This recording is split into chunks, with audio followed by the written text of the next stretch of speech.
Thank you so much for being here with us today. We really appreciate it. Yeah, we're both delighted. Okay, well, I hope I can be of some use. Many of us following the Fukushima disaster have grown to understand the enormous implications for mankind from the threat of nuclear power, but we've only just begun to grasp these implications. You, however, have been researching and teaching about this for a long time. What was your initiation into this field originally? Well, I was living up a mountain with my family at the time of the Chernobyl accident in Wales. And a lot of the radioactivity rained down in May of that year, and everyone was saying how safe it was. I mean, the first thing the government said was how safe it was. I did have a bit of an idea about the effects of radiation, because one of the reasons we moved to Wales was in order to avoid being bombed by the Russians. At that time, everybody thought there was going to be a massive nuclear war, so we decided to go somewhere where we might be a bit safer. So I had a bit of an idea of what was going on, and of course it was quite clear that this was all a pack of lies. So I got involved then in the idea of looking at how radioactivity could affect people, because I had worked in the pharmaceutical industry and I'd done physiology and pharmacology, and I've worked at the molecular level on the biology of the cell, you know. So I had a kind of physical chemistry approach to it, which was at that time entirely missing, and actually to a large extent is still missing. And this is essentially the difference between the current risk model that there is and the one that my colleagues and I have developed over the last 20 years, is looking at radioactivity from the point of view of biological systems and chemistry, rather than looking at it from the point of view of physics. So you basically began your research studying something that had never been studied before. Well, not in the way I was studying it. I mean, it's certainly been studied before. I mean, the health effects of radiation had been studied for the whole of the last century, certainly from about 1925. And after 1952, it began to be studied a lot because there was a lot of nuclear weapons testing, and people were concerned, you know, quite rightly actually, that the fallout, the strontium-90 and plutonium and cesium-137 and all that stuff that was raining down on them around in the period about 1959 to 63, when the Russians and the United States were doing these big megaton tests. People were concerned that that might be harming them, and they were quite right, it was harming them. But of course the authorities, the military and so on, they wanted to continue to do the testing, you see, so they took control of the research into the health effects of radiation, and they've kind of had control of it ever since, up until the mid-90s when we started to make an impact. That's how it all happened. So they had already got a model which they used and still use, which is a physics-based model. But where we came in was to look at it from the point of view of chemistry and biology, and that was new then. Of course, it's not new now. Do any of your children or family work in this field as well? Well, one of my eldest daughter helped me a lot. She is actually a social anthropologist, but she studied natural sciences at Cambridge. And when I was first looking into this, after Chernobyl, around about 1987, she was just up there. She did 2 years of natural sciences, and then she got. And they all did sciences at school, so they concentrated on science, because I kind of think science is important. You know, I think a mathematical analysis of the world is very valuable, because too many people can just wave their arms and say, oh yes, this is good, or this is bad, or this is very big, or this is very small. You have to have some kind of ability to deal with numbers in order to investigate and find the truth. Of course, you can take it too far. Anyway, so yeah, so that daughter helped me a fair bit, and my second daughter, she became an epidemiologist. In fact, she studied the health effects of radiation for her MSc at Imperial College, and now she's quite a well-known epidemiologist, quite a famous one. You can find her on the internet. So yeah, so two of them did help a bit, yeah. There's a couple questions that I ask everyone that I interview. One is, what were your thoughts when you first heard about Fukushima? And there's a couple questions that I ask everyone that I interview. One is, what were your thoughts when you first heard about Fukushima, and when did you realize we were in big trouble? Well, more or less from the beginning. I mean, I first heard about it because the woman who lives in the house that I've got here sent me a text message to say there's something had happened there and there'd been some explosion. I was in France at the time.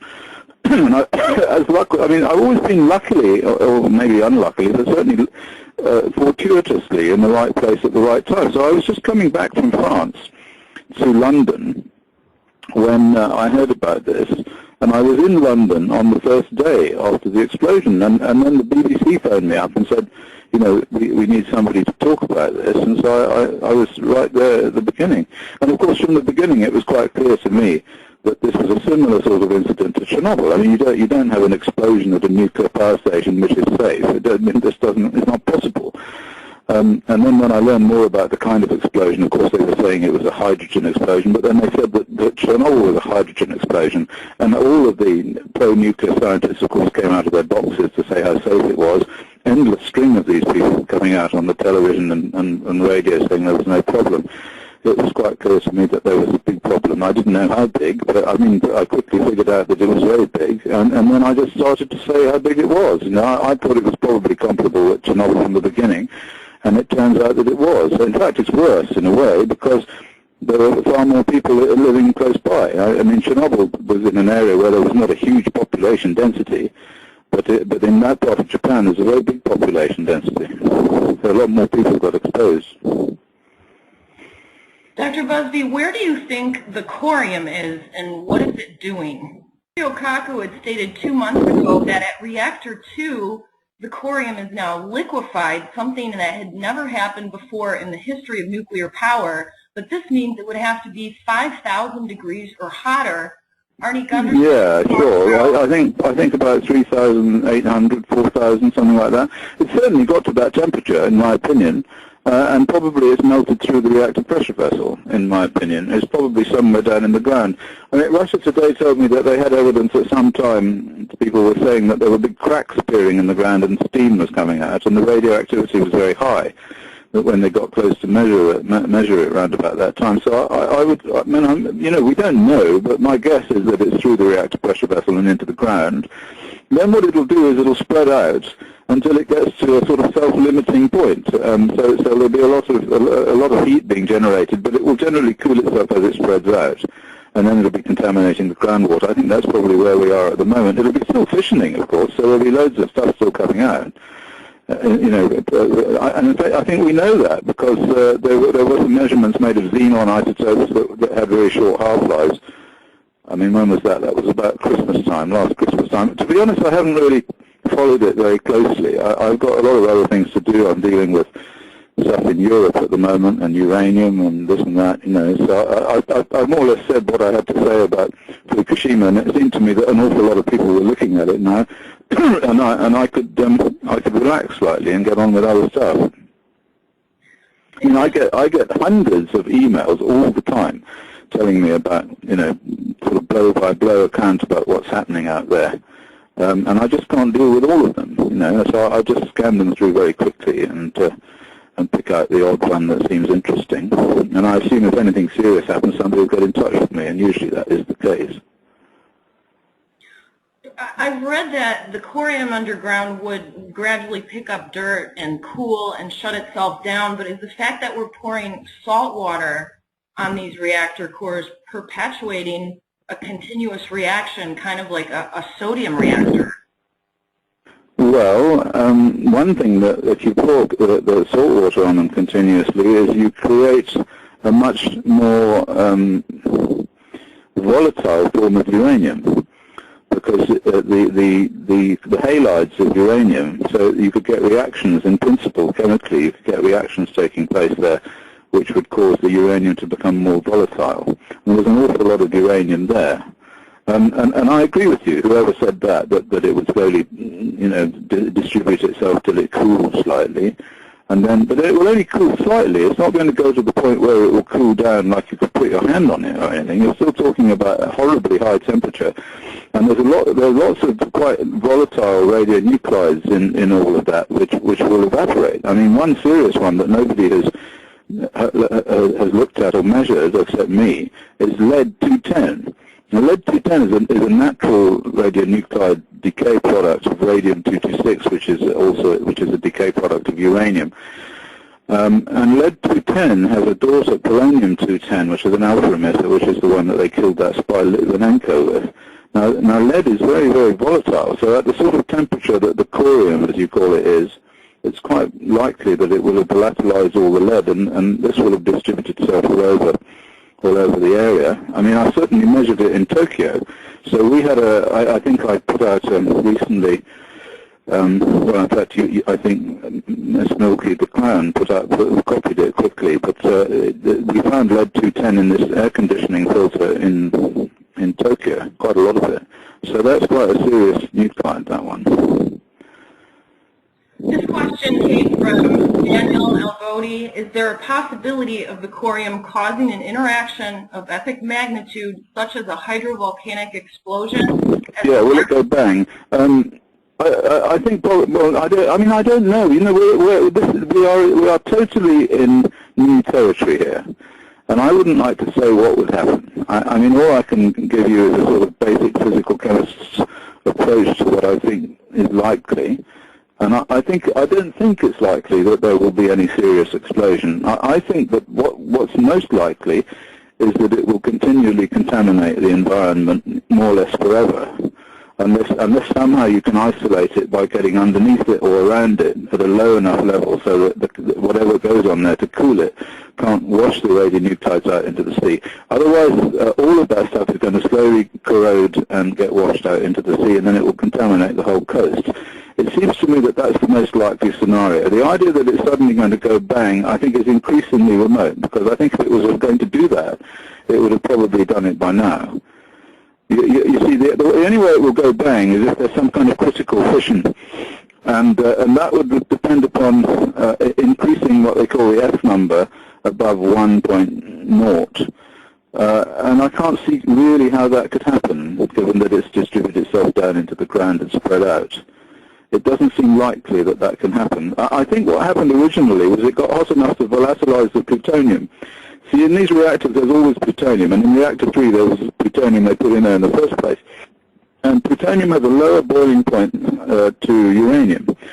So in principle, if you heat the thing up high enough, what will happen is the plutonium comes off first, a bit like fractional distillation of oil. So as the plutonium comes off, it will then condense in a cooler part of the whatever it is it's coming off into, the pressure vessel, I guess, or whatever it is. And you only need about 9 kilograms of plutonium to have a critical mass. So that could then explode, and then it will blow everything up in the air. I think that's probably what happened with reactor 3. But it's hard to see how that could happen naturally with it having melted out and dispersed into the soil. It's hard to see, but I wouldn't say it's impossible. I mean, I don't know enough about it. We have no idea what's really going on there, and I don't think anybody could ever sort of really do this kind of experiment.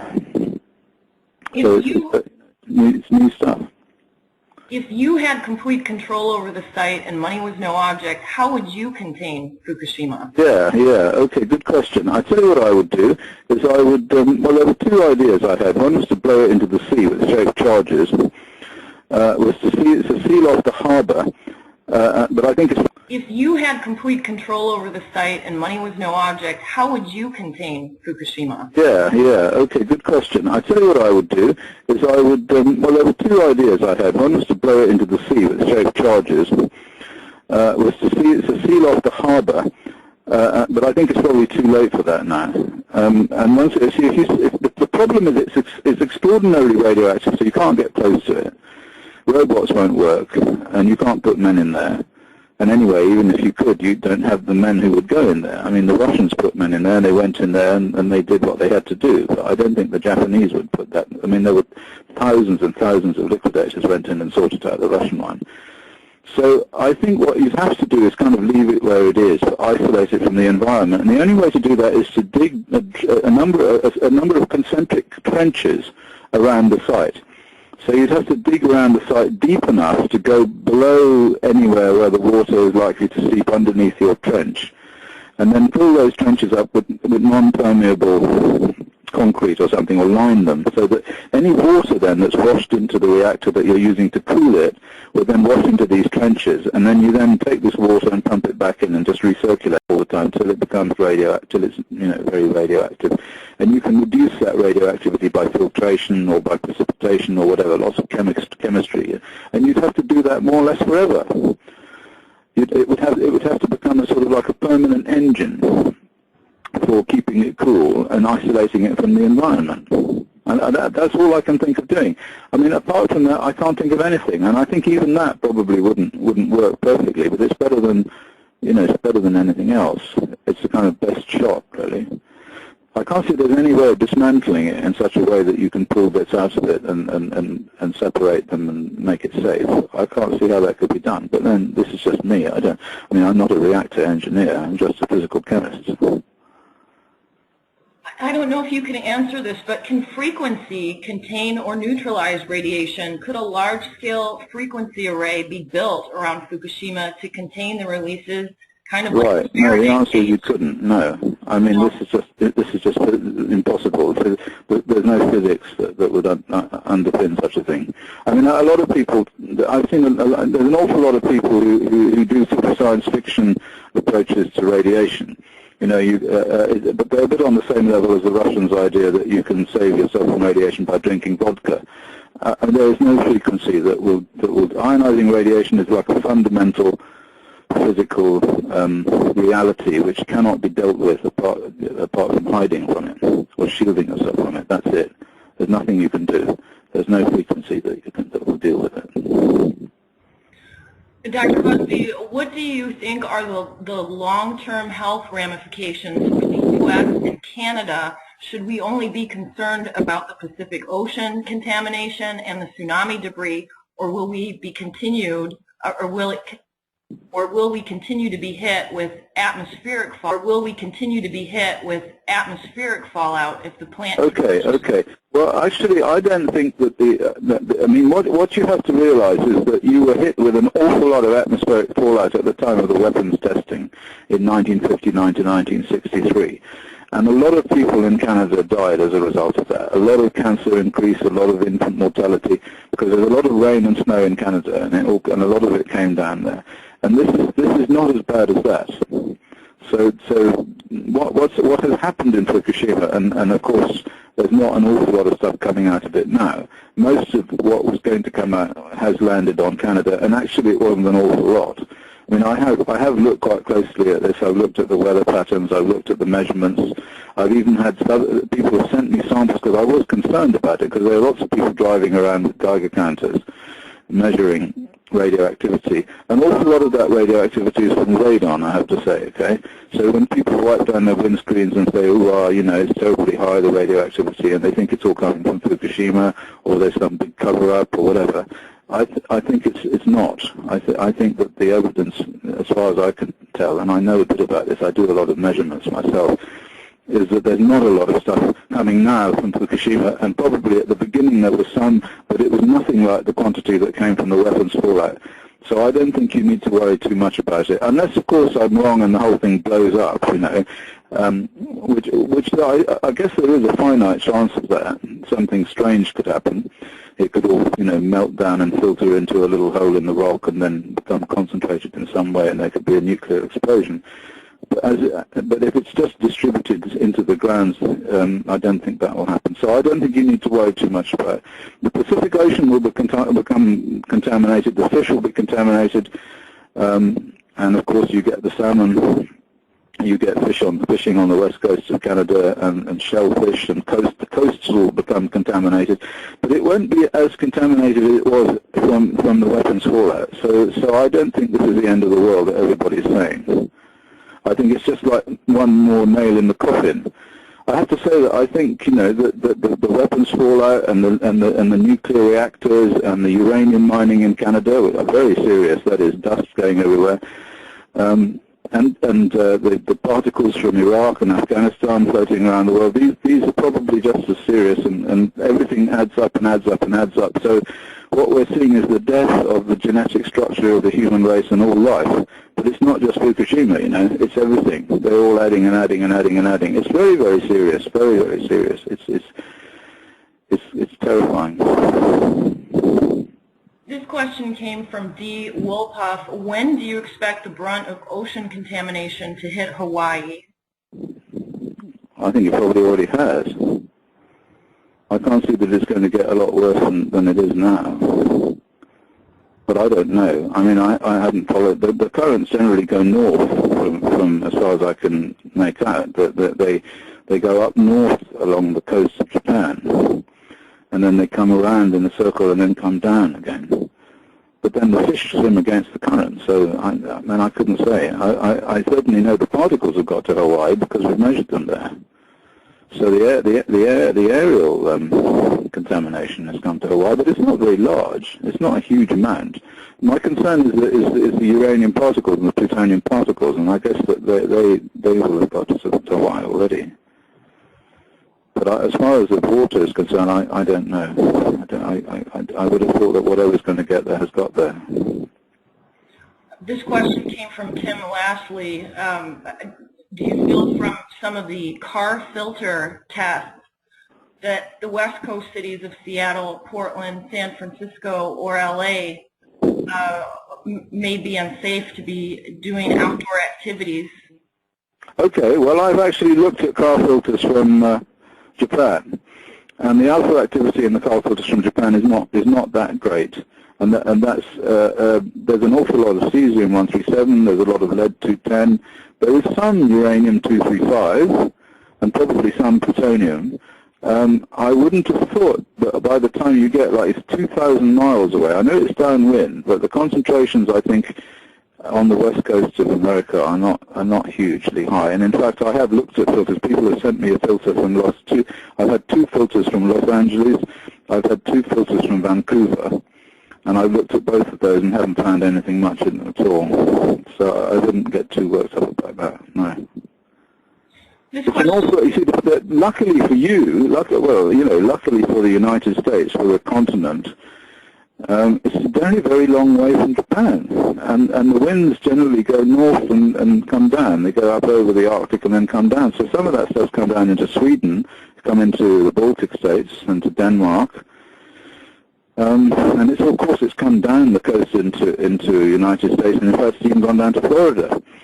It all depends on the directions of the wind, and some of it, of course, got to California for sure, but not a huge amount, you know. Nothing. There's no need for you to go to the bomb shelter and lock yourself in.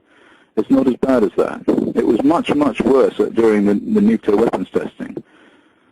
So I hope I can give some kind of reassurance to all these people who are freaking out. I don't think it's as bad as a lot of people are saying. I think there's a lot too much panic going on. I mean, as far as the Japanese are concerned, they should be panicking, absolutely, because it's a sort of local affair. Do you have a plan for relocation to the southern hemisphere if something happened to the spent fuel pool of reactors? No, I don't. I don't think that's necessary. But if there was if something really bad happened to the spent fuel pool and it went off bang, then I think I might have to think about what I was going to do. But you know, you can't. I have to tell you that I spent most of my life worrying about nuclear war. Now, nuclear war is a completely different order of magnitude compared to Fukushima. I mean, if there was a nuclear war, you would really be in trouble. You'd have to think very carefully about all that relocating to the southern hemisphere business. Fukushima is not such a big deal because, you see, I mean, you're not going to get a 10 megaton explosion out of Fukushima. You might get a nuclear explosion, but I don't think it would be a very efficient one. So there would be an enormous bang, and it would blow all sorts of radioactive crap up into the sky, but it wouldn't blow it through the stratosphere. It has to go up several, 20 kilometers, something like that, a long way up, to 50,000 feet anyway, to get through into the stratosphere, and then it starts to go around the stratospheric circulation and land on everybody. So I think if it went up, it would probably mostly land in the Pacific, and it would finish off quite a large fraction of Southeast Asia. But I think probably where I am, in Wales, or if I'm in France or in Latvia or wherever I happen to be, it's not such a big deal. So it would be just a question of hanging about until the fast radioisotopes decayed away, which is about a month or so. and then it's business as usual. But business in this case, as usual, is the slow destruction of the Earth. So, I mean, if there's any message that I should give tonight to the people listening, it is that we really do have to stop nuclear pollution. And in fact, it might be already a bit too late. And we've got, fertility problems, we've got genetic damage problems, we've got loss of species, we've got all sorts of really, really awful things. I mean, there are no birds. All the little birds have gone. I mean, it's really serious. It's really serious. But it's not just Fukushima. It's the whole package. I've got a boat anyway, so if it gets too bad, I'll sail my boat south. Well, we recently learned in the last few days about the butterfly studies. Regularities were found in eye development, malformed wings. Going back to May of 2011, a biologist stated that the study is overwhelming in its implications for humans, and another said it's a pretty clear indication that something has gone wrong in the ecosystem. What does this butterfly study tell us from your perspective? This is nothing new. I mean, after Chernobyl, there was a woman called Cornelia Hesse-Honecker, who was an illustrator, a scientific illustrator, and she traveled all over Europe to nuclear reactors and to places near Chernobyl, finding mutated bugs and drawing them, and she made a huge, great book. Anyway, you can find a lot of her pictures on the internet. Hesse-Honecker, very, very nice woman, very, very clever. And so that was after Chernobyl. And so now we're seeing the same thing after Fukushima. Everything that happened after Chernobyl, you will find after Fukushima. It's exactly the same. In fact, we published a book called Fukushima, What to Expect, which was based on what we discovered after Chernobyl. The real problem is that everybody knows this, but nobody can do anything about it. I mean, I go to conferences all over the world. I go to, recently I was in Geneva, and then I was in Vilnius, and I've been in Stockholm, just in this last year. And all of the people like yourselves, and scientists, they come along and they say, oh, well, here's this mutated bug, and look at these people who are dying. I mean, recently, my colleague Hagen Scherb was able to show, using mathematical statistics, that after Chernobyl, and also after the weapons fallout in the 60s, there was a displacement of the proportion of boys born to the proportion of girls. This is called the sex ratio. And it's an absolute constant in human populations, the number of boys born to the number of girls. So it's 1,050 boys to 1,000 girls. It's a standard statistical indicator of genetic health. And after radiation, it was perturbed. So after Chernobyl, it changed. After the weapons fallout, it changed. People living close to nuclear power stations, it changes. And you will find that it changes after Fukushima as well. And what that means, although it might seem rather arcane, what it means is that millions of boys have died. Millions of girls have died, depending upon which way the sex ratio change is. This depends upon whether the father's been more irradiated than the mother. But it means that we are really perturbing the genetic integrity of planet Earth, and that's why you're getting mutated butterflies and mutated roses. I saw a mutated rose, and then there was that famous bunny with no ears. But all that stuff we found after Chernobyl, animals with two heads, it all works. And of course, nobody can have babies now. My friend here, Pakistani friend, he says that when his friends go back to Pakistan and marry young women and want to start raise a family, they can't, because they can't have babies, and they just try for years and years and years, and they can't have babies. When I was young, you just had to shake some woman's hand and she'd have a baby. I mean, it just doesn't happen anymore. I was on the Underground in London, the Tube, and there's an advertisement there for women over 30 to have free IVF treatment, okay? Women over 30, they're giving free IVF treatment to that, to flush all the eggs out, to make sure they get one that works. It's terrifying. I've learned that fasciation is quite rare in nature, but not around nuke plant accidents. And since we put out a call for images to the public at large, we've received hundreds of images sent to us from the U.S. and Canada, primarily from the West Coast, BC, and Alberta. And many of these people are avid gardeners or have grown their own produce for years. What they're seeing is very unusual. Have you had an opportunity to view some of these images from the States or from Canada? And are any of them similar? No, not really. No. I mean, I would caution people against drawing conclusions about Fukushima. I mean, in epidemiology, if you suddenly, we are well aware that if you suddenly start to look for something, then you're liable to find it, and then you might think that it's caused by whatever it is that you think you're looking for. My message is that this is certainly happening. All of these things are certainly happening, and they will certainly be affected by Fukushima. But they're probably part of a general process, which I believe is the result of the contamination of the planet with radionuclides. And people say, oh well, what about the pesticides and the chemicals and this and that? And I'm not trying to suggest that those things don't have an effect, but the primary effect is the radiation, because chemicals get into the body and they can be metabolized. They can't get to the DNA because there's a whole battery of detoxification mechanisms to stop them getting to the DNA. But the radiation can go straight to the DNA because it goes right through everything. The body is completely transparent to radiation. So the radiation can get to the DNA, and the chromosomal DNA is what defines all of us. It defines the plants, it defines the fish, defines the insects, it defines everything. And if you can smash that up, then you're going to get all these effects right across the board, and that's what we're doing, smashing them up. We're smashing them up because these stupid physicists have got this stupid theory that we can be modeled as a bag of water into which you put energy.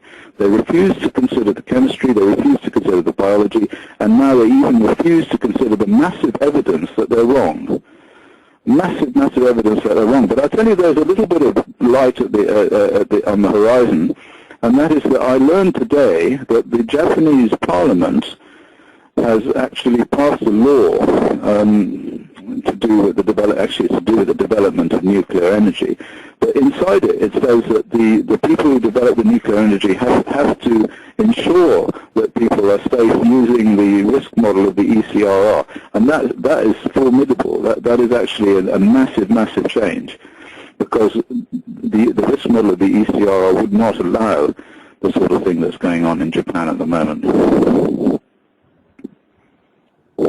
So that's cause for applause, really. Yeah. This question came from Debbie Pinchon. Based on your work in Fallujah, is there any ratio between fasciation of plants and that of birth defects in human populations? Could you say that again, because you faded in the last bit? Based on your work in Fallujah, is there a ratio between fasciated plants and that of birth defects in human populations? I don't know. I haven't done any work on plants in Fallujah.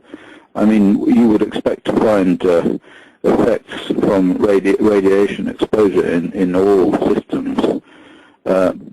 Based on your work in Fallujah, is there a ratio between fasciated plants and that of birth defects in human populations? I don't know. I haven't done any work on plants in Fallujah. I mean, you would expect to find effects from radiation exposure in all systems. But actually, the particular kind of radiation in Fallujah, which is uranium particles, I think probably wouldn't affect plants, because plants have a particularly good way of keeping uranium out. They have a positive exclusion mechanism in the root system. The French have done a lot of work on looking at the effects of uranium on plants, and they found that you cannot contaminate a plant with uranium. The plant will keep it out because it's got some mechanism on the root system that keeps it out. So probably not. That would be my guess. This is particularly a human epidemiology problem, a mammalian epidemiologic problem, because you have to have something to inhale the particles, and then they get into the bloodstream, and then they get to the chromosomes and get to the placenta and get to the babies, and then they cause these deformities. Do you know personally of any scientists or engineers that are in the process of developing new technology, robots or otherwise, to deal with Fukushima? And does any of it seem hopeful or promising to you? Right, okay. No is the answer to that. I think that all of the work that had been done with robots to try and sort out Chernobyl showed that it's impossible to use robots, because the problem is that the electronic systems that robots work on cannot sustain,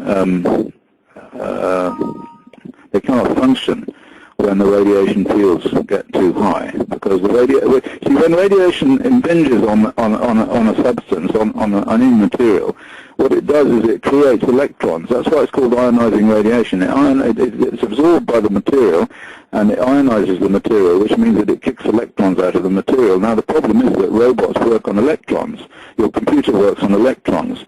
All of these chips, all the electronic chips that people use all work on electrons, and you can't have a system where the electrons are just randomly being kicked out all over the place, because ultimately the whole thing gets scrambled. And that's what they found in Chernobyl. And they tried everything. They tried the Germans had some very fancy robots, and then they tried robots from somewhere else, and they built their own robots, and none of the robots worked.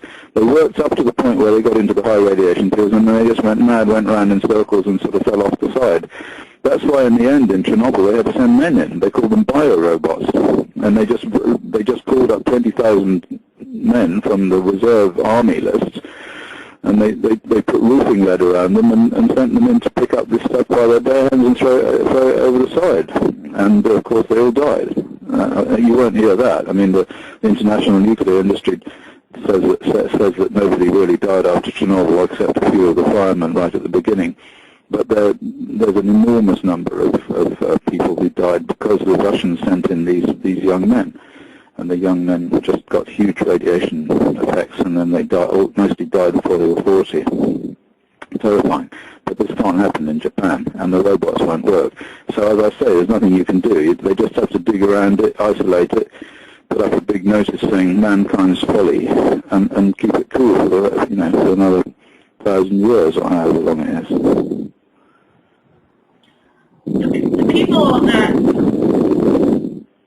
The people that I know from Facebook and YouTube and the alternative media who are deeply immersed in the situation and understand its implications are very frustrated and very angry at our respective governments and agencies and the mainstream media for ignoring this.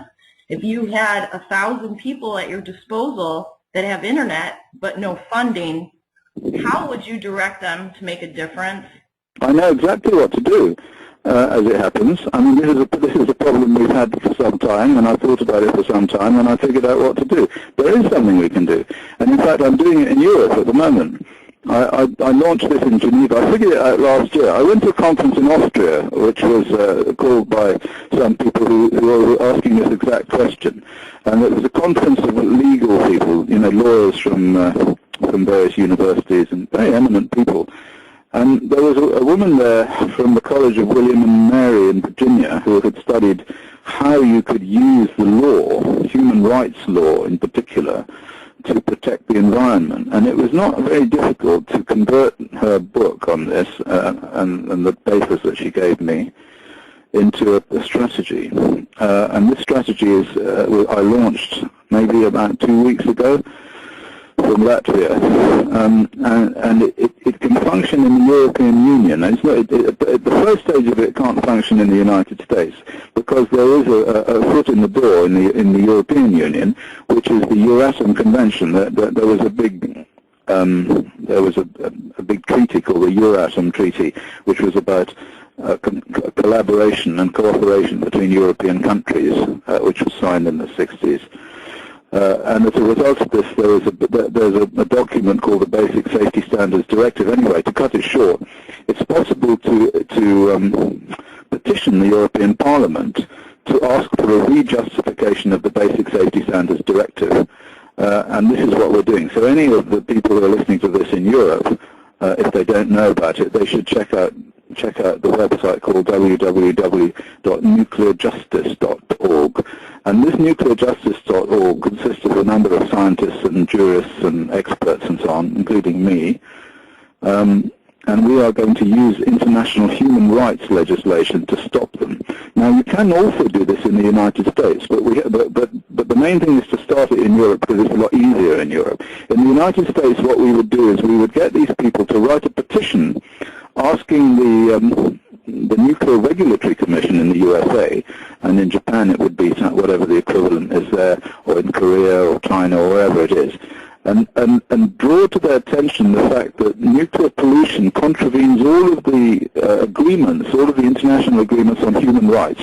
Because one of the clauses of the human rights legal documentation, which has been signed up to almost every country, is that people have the right to live in an environment which is safe for their health.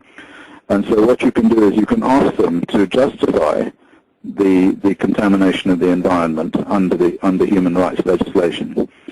And of course, in Europe or in many countries, if they say no, we're not going to do that, then you can take it to the International Court of Justice.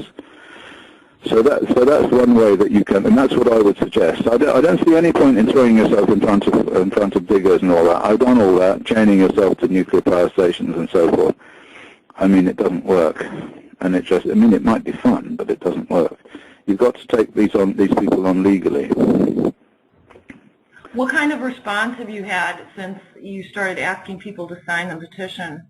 Yeah, everybody wants to do it, and they will do it. It's all going to happen. It's happening in August because that's when the European Parliament is on holiday. So all these petitions will pile up, and they come back in September, and then they'll have to deal with these petitions. So then we'll have to see what happens. But I think they will be quite hard. It will be quite hard for them to ignore them because there are going to be an awful lot of petitions from an awful lot of important people. And in fact, there's no reason at all why people from the United States can't also write a petition to the European Parliament. I mean, it will just add to the general mass of petitions, and they can say, oh, well, this isn't a valid petition because the person's in the United States. But one of the clauses of the European petitions law is that anybody who is resident in a country, that is to say they're just living there. You don't have to be a member of the country. You don't have to be Russian. No, sorry. You don't have to be French. You just have to be someone who's living in France. So any people who are living in France or have lived in France or are going to live in France or whatever, you know, who just pretend they're living in France and just put an address there, or Sweden, or any of the countries of the European Union, can write to the Petitions Committee of the European Parliament, and the address is given on the website, Rue Viertz in Brussels, and say, look here, you know, they can download the petition. We've got a petition there which is a template, and we put all of the evidence in that their risk model is a load of nonsense. And you just sign it, put your name on it, and send it to them. And I mean, you know, and if it happens to be from Vancouver, well, who cares? You know, it's one more piece of paper they have to look at. Dr. Busby, I have two more questions from the conspiracy realm, and then we want to open the floor to you at the end for anything that you think might be important to add. Right, go on. Have you seen anything compelling that would suggest that Fukushima was done on purpose or perpetuated by the Stuxnet virus? No, I haven't. I mean, that's not to say it wasn't. And I think if we're talking conspiracy, probably Chernobyl is much more likely to be a target for conspiracy. If you look into that, there are all sorts of very strange things that happen there, which might, and also there would be quite a good reason for it too, because it effectively destabilized the Soviet Union and led to the fall of the Soviet Union. So you can imagine lots of people who might want that to happen. But I can't really see any point in it. This is my concern about all this conspiracy stuff. I mean, I've had people telling me it was HAARP, that, you know, that produced the tsunami and all sorts of other virus stuff and all this stuff you're talking about. But I like to think, well, what's the point of it all? You know, why would anyone bother? So from that point of view, I can't see any point of it. And from the other point of view, I haven't seen any evidence. No. Well, it seems to me to be just a consequence of old reactors, bad design, and insufficient attention to detail and to, you know, security from the point of view of being inundated by a tsunami or shaken by an earthquake. And that's good enough, really. I can't see you would need to consider anything else. In fact, that's even more terrifying, really. I mean, if somebody got in there and blown it up, I mean, you think, well, at least somebody's got in there and blown it up. But the fact that it can just happen, just because nobody has bothered to fix it properly or build it properly in the first place or worry about it properly, you know, is infinitely more terrifying, because there are a whole lot of other reactors where the same thing could happen all over the place. Are you familiar with Agenda 21? Yeah, I was. I had been, yeah. This question comes from Ms. Milky, and I asked other people on my show this too and had a variety of responses. Could leaking nuke plants, atmospheric testing, the spreading around of depleted uranium, and uncontained meltdowns be part of the global population agenda? Well, could you repeat that, because you faded in and out again. So Sure. I got half of it, but just make sure that I understand it. Say it again. Could leaking nuke plants, atmospheric testing, depleted uranium, and uncontained meltdowns be part of the global depopulation agenda? Yeah, good question. Yeah, it's possible. It is possible. Particularly with the uranium. I think the leaking nuke plants and all the other stuff. I don't think that's on purpose. No, I think that's just stupidity. But when it comes to the uranium, I think that could be. Yeah, so, especially given where it's being used. You know, that there seems to be no. You see, the thing is that these uranium weapons are very good anti-tank weapons, but they're being used all over the place in areas where there's no tanks. And so you have to ask the question, why? Well, I mean, one answer is that you can make very big bangs with uranium. I mean, if I'm right, they've got some new neutron weapon which uses uranium and deuterium and so on. But even so, I mean, it's not necessary to use these weapons. There are plenty of other weapons that they've got which do the trick just as well. So you have to ask yourself the question, why are they using these uranium weapons? And I think it could well be that they specifically want to reduce the genetic integrity, the fertility is, I suppose, what you would say, yeah, of certain people in the Middle East. So if you reduce the number of people who might oppose you, Muslim people who might oppose you, then you're more likely to be able to take over the areas where there's a lot of oil. And of course, I'm thinking about the United States here because they're the people using these weapons. As far as general destruction of the population on Earth, I would think it rather stupid because you're not going to be able to prevent it affecting you. You know, I mean, it's a bit of a suicide weapon, really. I mean, a lot of people say, oh, well, you know, they're trying to reduce the population on the Earth, but then they're going to do it themselves as well. So their own children are going to be affected. Everybody's going to be affected. So somebody, I mean, there was a study in Jerusalem of sperm counts amongst young men. It was done in Jerusalem, in the hospital there. And they found that there was an enormous reduction in the last 10 years in the sperm count in young men. And the people who did the study, who were Israelis, were saying that if this continues in another 20 years, they will all be infertile. There will be no more Israelis. So, I mean, it could hardly be the project of the Israelis or the Zionists to destroy their own race, not unless they're completely insane, like, you know, Dr. Strangelove or some mad person from a James Bond film. I have read articles from a few years ago, and I don't have the source for these, that they were working on a radiation pill, not potassium iodide, but something else that would negate the effects of radiation damage to cells. Is anything like sure, there are such things. I mean, not working on it, there is such a thing. It has side effects, and it does protect to some extent against external radiation, like from a bomb or something, but there's not much that can protect against uranium particles, I can tell you that. Uranium particles, once they're the nanoparticles, once they're inside you, that's it. And I can't believe these people are too stupid to know that. I mean, all of the things that I've discovered with my meager resources must have been available to the people who are using these weapons on some level. So they must know that. But yeah, sure, I mean, I guess it's possible. I guess it's possible that there's some kind of evil genius somewhere, or some group of evil geniuses who are going to try and decimate the planet, you know, so that they can somehow feel gleeful about it and rub their fingers and their hands together and say, oh, well, we now own the planet. But it will be a bit like some future science fiction novel, you know. The planet that they will own will be some smoking ruin, and good luck to them, you know. And they must realize that. Do you think Tokyo will ever be evacuated?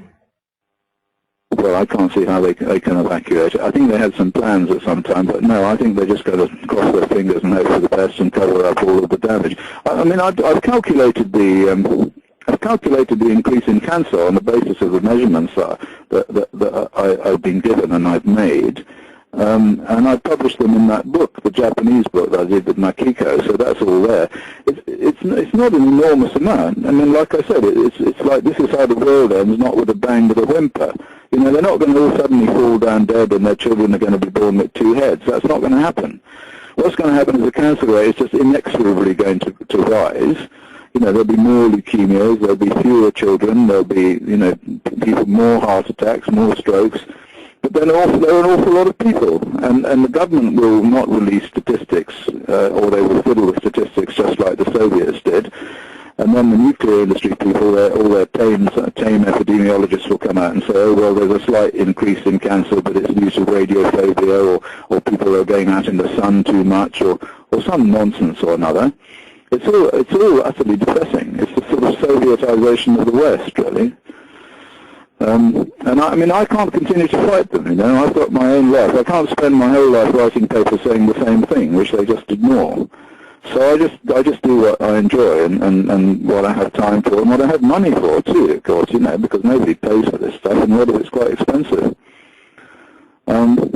Yeah. But I think probably this project of mine to use the human rights legislation and the EURATOM thing is going to make a big impact. And I think we are making an impact, you know. I mean, the fact that the Japanese Diet, or whatever they call themselves, has now adopted the ECRR as one of its risk models is truly astonishing, truly astonishing. And it's like a foot in the door. And so I think if we bang on long enough and we just keep going and we all help each other to get the message out in the best way that we can, you know, so the scientists do science and the activists do activism and the filmmakers do filmmaking and so on, and we just keep plugging away, eventually we will smash the door down, we will break through and win. I do believe this. I do believe it. The book that you mentioned, is that also published in English?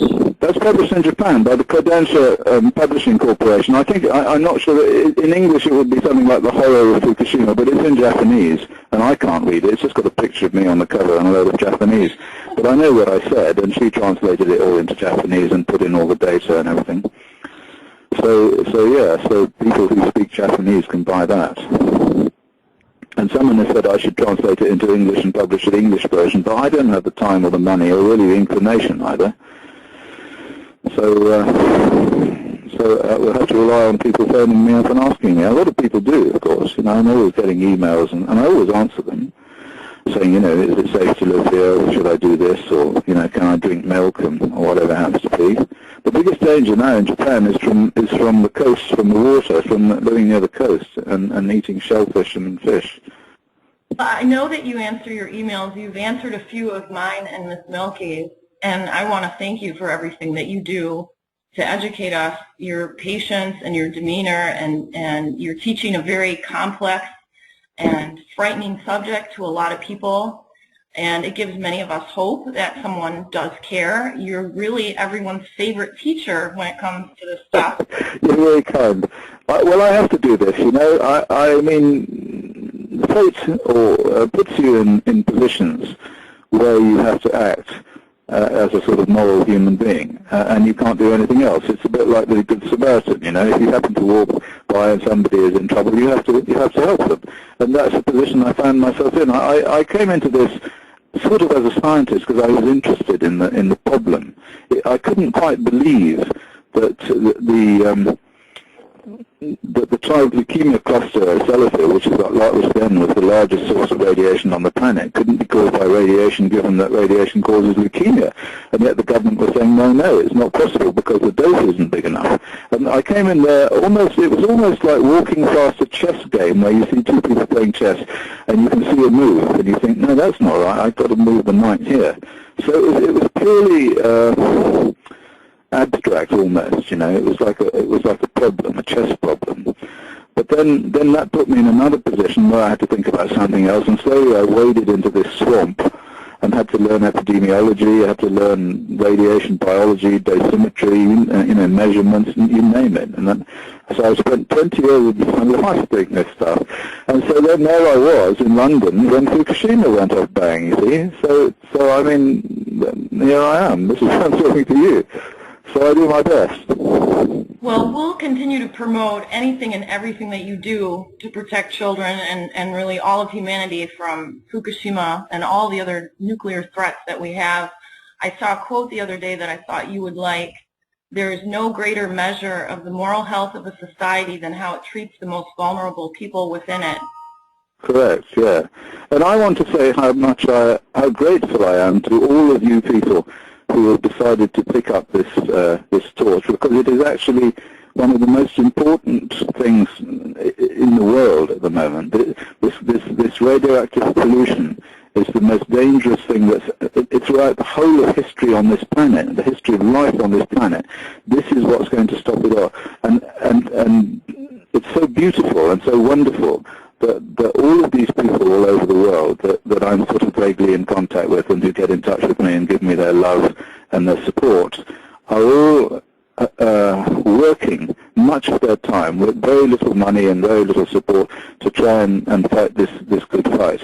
So thank you all, and thank you all of the people who are listening and all of the people that you contact, because without all of you I would feel terribly isolated, and I don't. I feel, when people attack me, I think, ho-hum, because I know that lots of people who like me, who love me, and then send me love, and I send it back to them. Is there anything else that we haven't touched on you feel is important to say? No, I don't think so. I think the most important thing that I can say in this whole interview, in this whole little chat, this coffee, is that people should go to this website, this nuclearjustice.org website, and involve themselves in this new way of trying to stop the radioactivity, trying to stop the pollution. In Europe, it would be to write a petition to the European Parliament, and all of the templates and the instructions and everything are all there. And at the same time, to write to your own nuclear agency, whatever it happens to be. In America, it's the NRC. I can't remember who it is in Canada, but it's easy to find. And say to them that there is so much evidence, well, more or less just send them the petition as it is, just adapt it in some way to your own particular situation, and bring it along there and ask them to deal with it. Because there's so much evidence out there now that the current risk model that they use to support and underpin their continuation of this awful process of contamination, that risk model is complete nonsense, and it's been shown to be nonsense by all of this research which we've done and which other people have done and which we've collected together on that website. So this is the way to deal with it. We're going to deal with them legally within the structure of human rights legislation and human rights agreements, because human rights agreements are very, very powerful, and they're incorporated into almost all of the constitutions of every civilized country in the world. And so it's about time they actually started to put their money where their mouth is. In the U.S., we have the NRC, which we call the Nuclear Rubber Stamp Commission. Yeah, those people. That's right. We'll write to them and say, look, awfully sorry, but, there's a petition asking you to re-justify everything that you've been doing on the basis that it's all wrong, and here's the evidence. There are 55 references in that petition to scientific papers in the peer-review literature, which they just ignore, which show that what they've been doing is killing people. And ask them for their names, get to individuals. It's always good to go to, when you go to, so they would like to say, oh, we're the Nuclear Regulatory Commission, but no, you don't want to know that. You want to know who you're dealing with. Are you Jim Broggs? Are you Fred Nurk? Are you, Billy Wright? Whatever. You need to get a name, and you need to make them quite aware that eventually they're going to be sent off to Nuremberg, personally. Nuremberg? Well, Nuremberg was the big war crimes tribunal, because essentially this is a peacetime war crime. The number of people who've been killed as a result of the contamination of the planet, justified by these people, these Nuclear Regulatory Commission types, is in the millions. So when they talk about the war crimes that Hitler perpetrated, the 6 million here and so forth, it's nothing compared to the people that have been murdered, essentially murdered, by the scientists working for the nuclear industry. Well, I really appreciate the time that you've taken. We will attach links to all of those websites that you mentioned. Yeah. Okay. Well, it's on that video that I just did, which Miss Milky stuck up as well, the one about the petition. So the link is there, so it's easy to find. And if you can't find it, just email me and I'll send it all to you.